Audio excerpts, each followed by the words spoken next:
После детската градинка Гоце Делчев и Централното истоимено училиште во градот ќе работи на приклучување кон глобалната стратегија за заштита на енергија, ќе реализира проект за комплетна енергетска ефикасност. Од почетокот на следната година се очекува да започне тендерската постапка за замена на дрвените прозорци и врати од училиштето со нови, како и за реконструкција на стариот кров.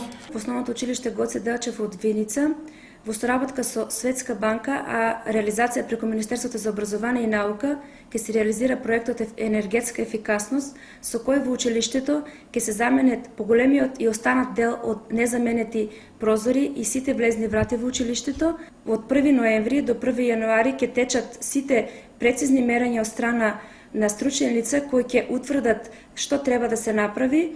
Од 1 јануари 2013 година ќе се објават тендерите. Инаку успешната апликација на училиштето кај Светска банка доаѓа после реализацијата на проектите од модернизацијата во образованието во 2009 година, кога беше извршена само делумна замена на дел од прозорците во училиштето. Првите тендери се очекува да бидат распишани во јануари, а висината на средствата за проектот е од 80 до 100.000